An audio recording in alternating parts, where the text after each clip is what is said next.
Ya, terima kasih Anda masih menyaksikan Sindo Malam pemirsa. Mahkamah Konstitusi atau MK hari ini membacakan putusan 40 gugatan perselisihan hasil pemilihan kepala daerah atau Pilkada tahun 2024. Sidang bacaan putusan dipimpin oleh Ketua MK Suhartoyo dan dihadiri oleh para penggugat dan pihak terkait.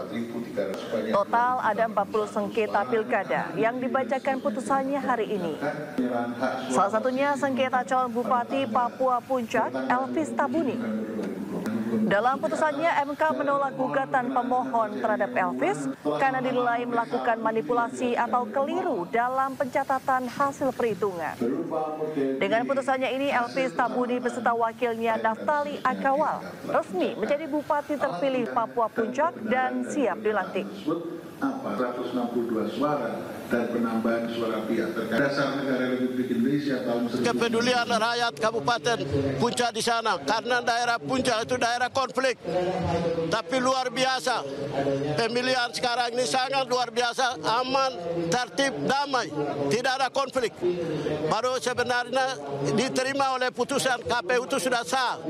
Tapi karena nomor 4 dengan wakilnya mereka merasa tidak puas. Minta keadilan di MK, karena tadi sudah mendengar bahwa keadilan itu sekarang hari ini sudah tiba. Jadi itu kita sama-sama kemenang. Pemirsa, Presiden Prabowo Subianto meluncurkan Badan Pengelola Investasi Daya Anagata Nusantara atau yang dikenal dengan BPI Danantara. Presiden ke-6 RI Susilo Bambang Yudhoyono atau SBY dan Presiden ke-7 RI Joko Widodo turut hadir dalam acara ini.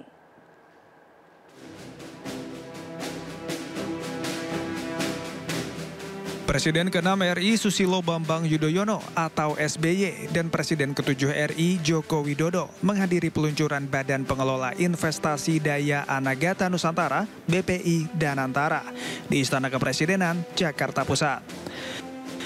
Keduanya menuju lokasi peluncuran Danantara dengan menggunakan mobil golf bersama Presiden Prabowo Subianto. Setelah tiba di bagian tengah istana, SBY dan Jokowi turun dan disambut oleh Wakil Presiden Gibran Rakabuming Raka.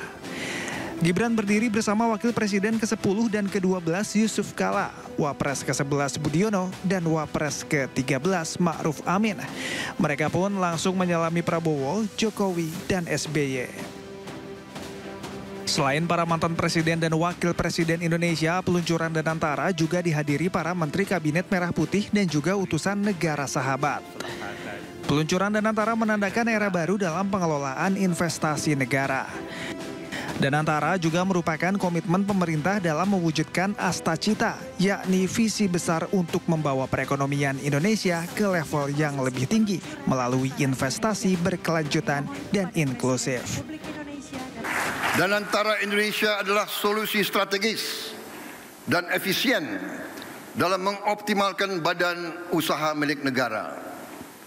Kita tidak hanya akan menginvestasikan dividen BUMN ke industri-industri yang mendorong pertumbuhan jangka panjang, tapi juga akan mentransformasi BUMN kita menjadi pemimpin kelas dunia di sektor masing-masing.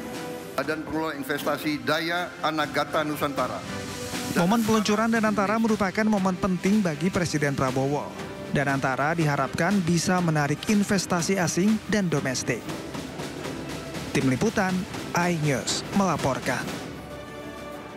Ya, Presiden Prabowo Subianto menyebut Badan Pengelola Investasi PT Daya Anagata Nusantara dapat diaudit oleh siapapun. Sebab hasil investasi Danantara diklaim diperuntukkan anak cucu Indonesia. Menurut Prabowo, Danantara harus dikelola dengan transparan. Masyarakat pun diminta mengawasi Danantara. Indonesia untuk itu harus dikelola dengan sebaik-baiknya, dengan sangat hati-hati, dengan sangat transparan, dengan saling mengawasi, harus bisa diaudit setiap saat oleh siapapun, karena ini sekali lagi adalah milik anak dan cucu kita, milik generasi penerus bangsa Indonesia.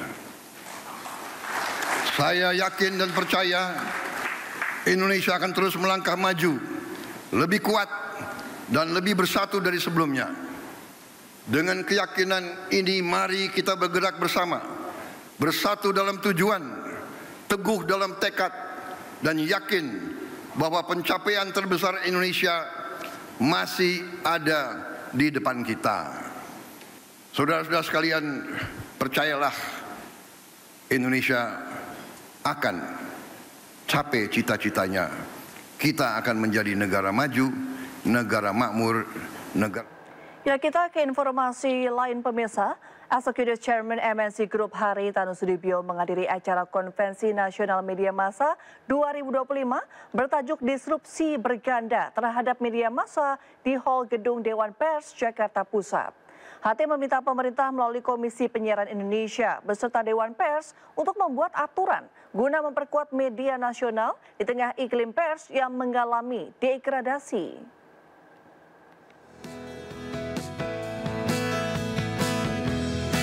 Pada Konvensi Nasional Media Massa, Eksekutif Chairman MNC Group Haritanu Sudibyo menjadi pembicara untuk memberikan materi terkait iklim media yang terjadi saat ini.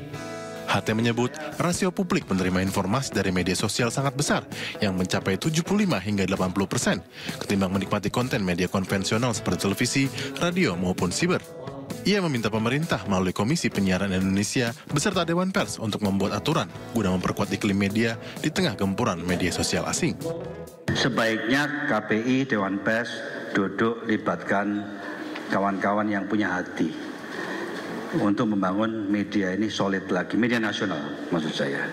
Ya, bagaimana kita membuat pokja, kelompok kerja, ya, merumuskan hal-hal yang perlu kita sampaikan untuk menjadi aturan. Ya, bukan untuk kepentingan orang per orang, pihak per pihak, tapi untuk kepentingan nasional. Segera duduk bareng membuat regulasi yang lebih kuat sebagai payung ya. Antara lain batasan-batasan mana yang kita maksudkan dengan platform mendukung pers kita begitu ya.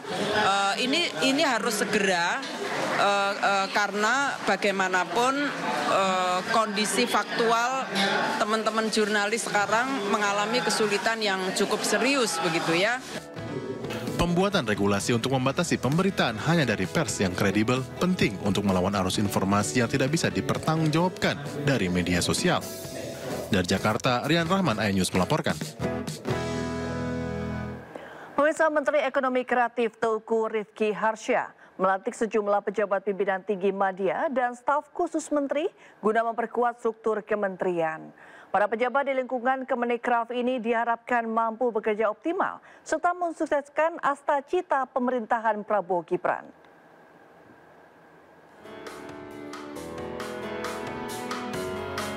Guna menjadikan ekonomi kreatif sebagai mesin baru pertumbuhan ekonomi nasional, Menteri Ekonomi Kreatif Teuku Rifki Harsha akan mengajak para kepala daerah untuk turut serta mendukung para pegiat ekraf berkembang. Tak hanya itu, Teuku Rifki Harsha juga menggandeng sejumlah kementerian dan lembaga serta para pemangku kepentingan untuk bekerja sama di sejumlah sektor strategis.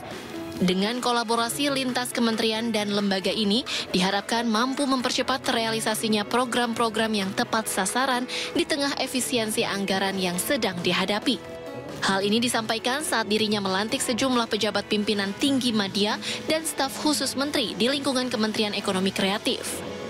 Nah, kami Menteri Ekonomi Kreatif juga diberi kesempatan juga untuk ada sesi khusus untuk menyampaikan tentang pentingnya Dinas Ekonomi Kreatif oleh para kepala daerah baik di provinsi maupun kabupaten kota untuk mendukung bertumbuhnya ekosistem ekonomi kreatif di daerah.